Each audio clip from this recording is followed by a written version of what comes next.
کرام و طلباء و طالبات، السلام علیکم ورحمۃ اللہ وبرکاتہ۔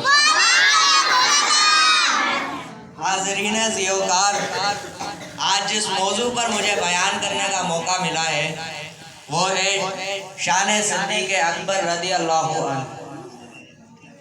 قرآن مجید میں اللہ رب العزت فرماتا ہے وَالَّذِي جَاءَ بِالصِّدْقِ وَصَدَّقَ بِهِ أُولَئِكَ هُمُ الْمُتَّقُونَ۔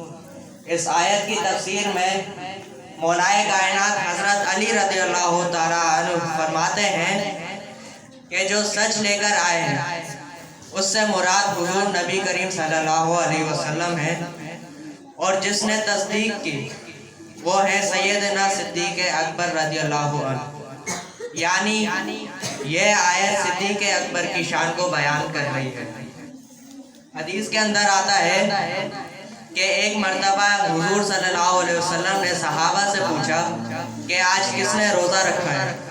تو صدیق اکبر نے عرض کی کہ میں نے آج روزہ رکھا ہے۔ پھر حضور صلی اللہ علیہ وسلم نے پوچھا کہ آج کس نے کسی مسکین کو کھانا کھلایا؟ تو صدیق اکبر نے کہا میں نے۔ پھر حضور صلی اللہ علیہ وسلم نے پوچھا کہ آج کس نے کسی مریض کی عیادت کی؟ تو صدیق اکبر نے کہا میں نے۔ اور پھر حضور صلی اللہ علیہ وسلم نے فرمایا کہ اگر کسی نے کسی جنتی کو دیکھنا ہے تو وہ صدیق کو دیکھ لے۔